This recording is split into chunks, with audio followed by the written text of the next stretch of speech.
بسم اللہ الرحمن الرحیم۔ السلام علیکم عزیز طالبات، امید ہے آپ سب خیریت سے ہوں گی۔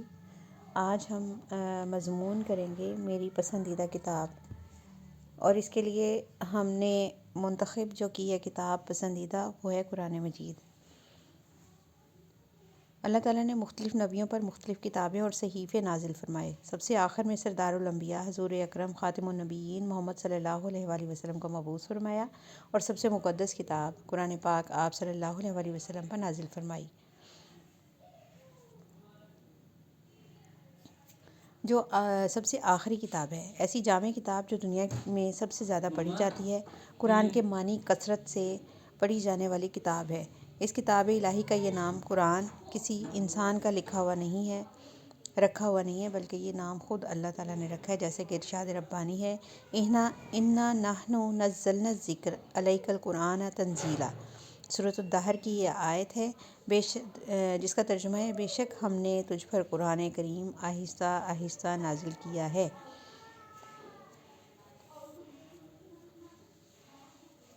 اس کتاب کو قرآن کریم کا نام دینے میں دراصل ایک زبردست پیش گوئی مضمر ہے، یعنی یہ کتاب اس کثرت سے اس دنیا میں پڑھی جائے گی کہ کوئی دوسری کتاب اس کا مقابلہ نہیں کر سکے گی۔ 1400 سال سے زائد کا طویل عرصہ اس امر کا شاہد ہے کہ یہ پیش گوئی نہایت تسلسل اور تواتر سے پوری ہو کر قرآن مجید کی صداقت پر ایک زبردست شہادت ثابت ہوئی ہے اور قیامت تک رہے گی۔ چنانچہ دشمنوں اور مخالفوں کو بھی مجبور ہو کر یہ تسلیم کرنا پڑا۔ حقیقت یہ ہے کہ دنیا بھر میں صرف قرآن مجید ہی ایک ایسی کتاب ہے جو سب سے زیادہ پڑھی جاتی ہے۔ یہی کتاب ہے جسے کروڑوں افراد دن میں کم از کم 5 مرتبہ پڑھتے ہیں، جو بڑی عمر کے لوگوں کے علاوہ بچوں کے سینوں میں بھی محفوظ ہے، اور رمضان المبارک میں پوری کتاب صحت لفظی اور حسن قرأت کے ساتھ سناتے ہیں۔ بقول شاعر، نہ ہو ممتاز کیوں اسلام دنیا بھر کے دینوں میں، وہاں مذہب کتابوں میں، یہاں قرآن سینوں میں۔ قرآن مجید تقریباً 23 سال کے عرصے میں حضور اکرم خاتم النبیین محمد صلی اللہ علیہ وآلہ وسلم پر نازل ہوا۔ اعلان نبوت سے قبل رسول کریم صلی اللہ علیہ وآلہ وسلم غار حرا میں ریاضت و عبادت کیا کرتے تھے۔ جب آپ کی عمر مبارک 40 سال ہوئی تو اللہ تعالیٰ نے قرآن مجید کا نزول فرمایا۔ یہ کتاب حق اور ہدایت اپنے ساتھ رکھتی ہے، نیز اس کی صورتیں اور آیات اس طرح کی ہیں کہ آپس میں مربوط ہیں، ان میں کوئی تعارض نہیں، یعنی آپس میں کوئی کلیش نہیں ہے، کسی بھی قسم کا اختلاف نہیں ہے۔ قرآن مجید میں مضامین باہم دیگر ایسے ملے ہوئے ہیں کہ ان کو ایک دوسرے سے جدا نہیں کیا جا سکتا۔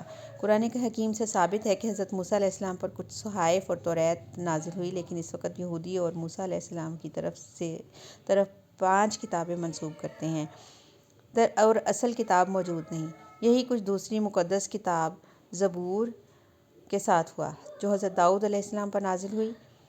انجیل حضرت عیسیٰ علیہ السلام پر نازل ہوئی، لیکن آج پوری دنیا میں بھی کہیں ایک طویل عرصہ سے حقیقی انجیل کا وجود نہیں ہے۔ اس وقت 4 انجیلیں حضرت عیسیٰ کی طرف منسوب کی جاتی ہیں، صرف ایک قرآن پاک ایک کتاب ہے جو اپنی اصل حالت میں موجود ہے۔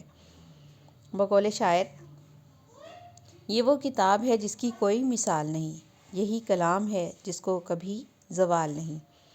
یہ ایک ناقابل انکار حقیقت ہے کہ آج جو قرآن ہمارے پاس موجود ہے وہ لفظ بلفظ وہی ہے جو حضور کے وصال کے بعد حضور اکرم کے پہلے خلیفہ حضرت ابوبکر صدیق رضی اللہ عنہ نے تمام حافظوں اور تمام تحریر نویسوں کو جمع کر کے ایک مکمل نسخہ کتابی کی صورت میں لکھوایا۔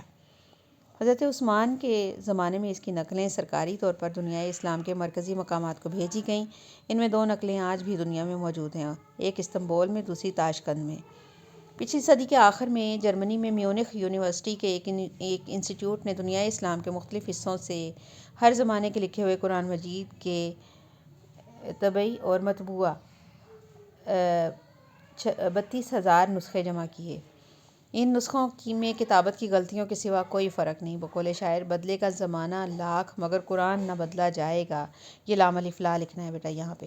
یہ قول محمد، قول خدا، فرمان نہ بدلا جائے گا۔ قرآن مجید کے بارے میں ایک اہم بات یہ ہے کہ جس زبان میں یہ نازل ہوا وہ ایک زندہ زبان ہے۔ عراق سے موراکو تک تقریباً 20 کروڑ انسان آج بھی اسے مادری زبان کی حیثیت سے بولتے ہیں۔ قرآن مجید ایک معجزانہ کتاب ہے، یہ بے مثل ہے، اس کا کوئی ثانی نہیں، فصاحت و بلاغت کے لحاظ سے یکتا ہے، اس کا اعتراف نہ صرف مسلمانوں کو ہے بلکہ مخالفین کو بھی ہے۔ قرآن مجید نزول قرآن کے وقت عرب میں بے شمار فصیح اللسان خطیب اور شاعر تھے جن کی زبان آوری مسلمہ تھی، لیکن سب قرآن کی فصاحت و بلاغت کے سامنے اپنے آپ کو ضعیف اور پست سمجھنے لگے۔ قرآن مجید بلا شبہ عربی کی سب سے مستند اور سب سے بہترین کتاب ہے۔ کسی انسان کا قلم ایسی معجزانہ کتاب نہیں لکھ سکتا۔ یہ مردوں کو زندہ کرنے سے بڑھا ہوا معجزہ ہے۔ قرآن کریم ایک انقلابی کتاب ہے، یہ تمام عالم کو ایک پلیٹ فارم پر جمع ہونے کی دعوت دیتی ہے اور یہ اسلامی برادری میں منسلک کرتی ہے۔ دنیا کی کوئی کتاب ان خوبیوں کی حامل نہیں ہے۔ ارشاد باری تعالیٰ ہے، ان ہوا الا ذکر للعالمین، سورۃ التکویر کی آیت ہے 27 نمبر، جس کا ترجمہ ہے کہ یہ کتاب تمام جہانوں کے لیے نصیحت ہے۔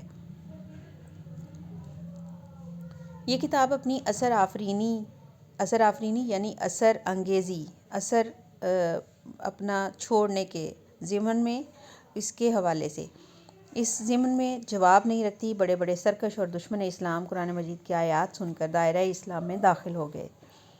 حضرت عمر فاروق کے ایمان لانے کا واقعہ مشہور ہے۔ جب انہوں نے اپنی بہن اور بہنوئی سے قرآن کی چند آیات سنی تو اس قدر متاثر ہوئے کہ مسلمان ہو گئے اور آپ کو فاروق کا لقب ملا۔ حضور اکرم خاتم النبیین محمد صلی اللہ علیہ وآلہ وسلم نے آپ کے بارے میں فرمایا کہ اگر میرے بعد کوئی نبی ہوتا تو عمر ہوتا۔ اللہ نے ان کو بلند مقام عطا فرمایا۔ بقول شاعر، عمل جن کا ہے اس کلام متین پر، نون آنا ہے بیٹا یہاں، وہ سرسبز ہیں آج روئے زمین پر۔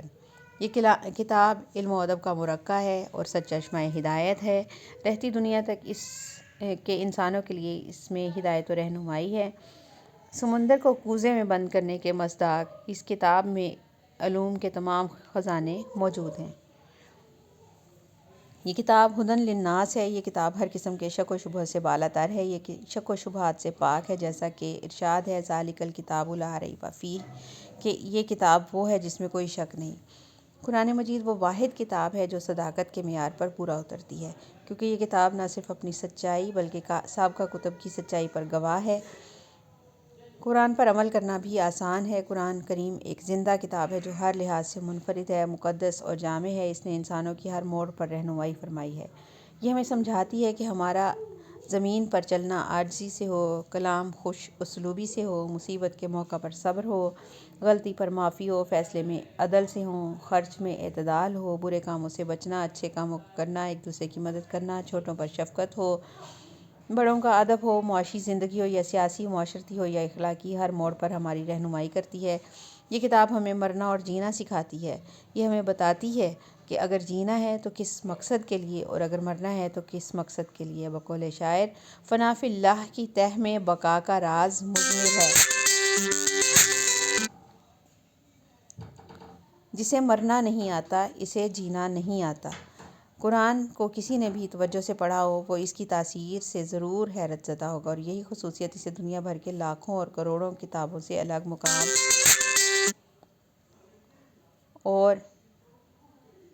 مقام و امتیاز عطا کرتی ہے۔ اس میں کہیں تضاد نہیں ملتا۔ یہ کتاب تفریحی لٹریچر سے تعلق نہیں رکھتی بلکہ زندگی کے ٹھوس حقائق اور معاملات سے بحث کرتی ہے، وہ بھی سنجیدگی اور پروقار انداز ہے۔ یہ انتہائی مؤثر اور دلکش کلام ہے، پڑھنے والے پر ایک سحر طاری ہو جاتا ہے اور انسان پر اللہ کی رحمت برسنا شروع ہو جاتی ہے۔ جوں انسان قرآن کے سمندر میں غوطے لگاتا ہے وہ ہیرے اور موتی تلاش کرتا رہتا ہے۔ بقول شاعر، قرآن میں ہو غوطہ زن اے مرد مسلماں، اللہ کرے تجھ کو عطا جدت کردار۔